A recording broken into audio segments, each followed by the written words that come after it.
All right, still spending a lot of time on scandals, not spending a lot of time on spending. No wonder why the man Ronald Reagan famously took to the shed is saying this is total bullshit. Well, he didn't. Anyway, David Stockman says that the scandals are bad and they bear watching, but this government spending is worse and bears fixing. David spells it all out in his sobering bestseller, one of the best books I've read in years, by the way, The Great Deformation, The Corruption of Capitalism in America. So, David, I think to your point last time you were here, you don't mind focusing on these scandals because some are pretty egregious, but not at the expense of all else, right? Yeah, I think we're in a complete fantasy land. The budget hasn't been remotely fixed. This short-run blip. Haven't you heard? We're almost halving these deficits. It's due to one-time factors such as the Fannie Mae sending the Treasury. So it's not real. Spending really isn't under control. No, and if you look at the longer term, the next 10 years, and you use a honest, unvarnished economic forecast, not rosy scenario like CBO uses, you're facing 10 to 15 trillion of additional cumulative deficits on top of what we have. Where do you get that? Just interest rates going higher? I get it because they're dramatically over forecasting the economy. They're saying we're going to go to 2023 without another recession. 14 years. Remember, the last one ended in 2009. There's never been 14 years without a recession. We're going to create 16.5 million jobs in 10 years. Last 10 years, 2.5 million. We're going to have wage growth of 5.3% a year for a decade. Last decade, 3%. So if you adjust for real-world sober economics, you're looking at 15 But sometimes trillion. you can have not so sobering surprises, right? Like 14 years ago, you could have argued who saw the internet boom to the degree it boomed. Obviously unbooming, but that you can have pleasant surprises. You could if your policy machinery is working properly. Well, did the policy machinery bring you an internet boom, though?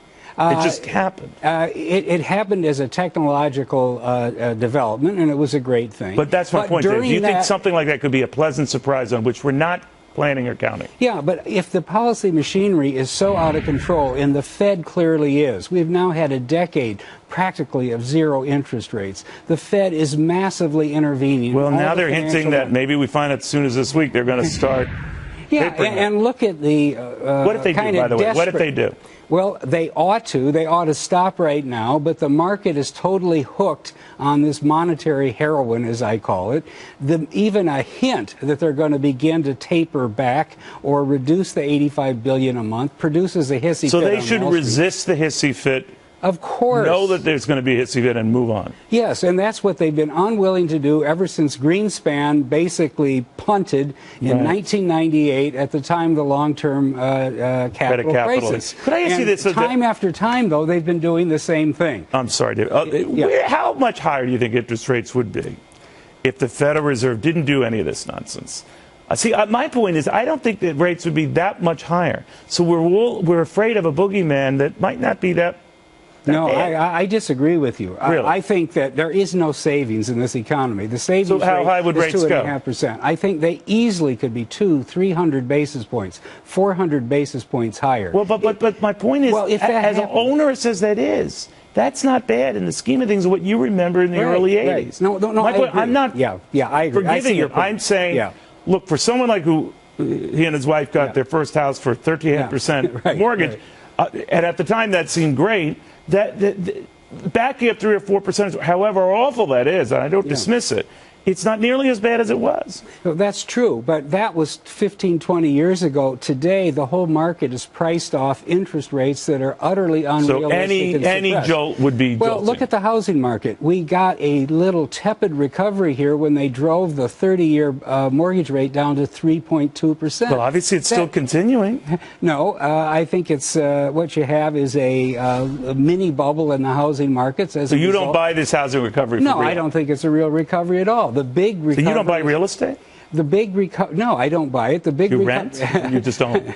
No, I mean obviously I've owned a home for a long time, but in cash, full and clear, no mortgage. But the point I'm making is that the recovery that you're seeing is due to ultra low interest rates and to speculators, both small-time flippers and big-time hedge funds and private equity. So that's a bubble that's due to burst. Yeah, and it isn't a real, sustainable, healthy recovery in housing. We got junk bonds now trading at a yield that's the lowest in history, when obviously that doesn't. So what would David Stockman do right now? Well, of course we're looking at these scandals and IRS overreach, and Which we should, I guess. But your fear, if you had to intervene right now, you would do what? Well, I would tell the public the truth. And number one, that the Fed is not designed to hold interest rates way below economic levels, to prop up the stock market, to manage and manipulate the entire bond market. It's created a huge bubble. That's going to stop. There's going to be a painful adjustment, but it has to happen. We've been deferring. And then we get over that. We're the better for it. We get over that. Ultimately, we're going to have to face up to the music on our fiscal circumstance. We're going to need to reform entitlements.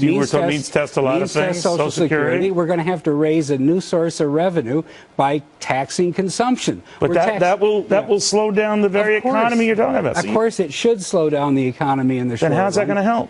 Because in the short run, we need to get ourselves healthy and sustainable economically, or we're just going to have one bubble after another, and then a crash, and then all the panic that occurs afterward as we desperately try to dig out with money printing and deficit stimulus and all the rest of it. We are now in a dead end. We've been repeating this cycle over and over, and obviously it doesn't work. It only works temporarily.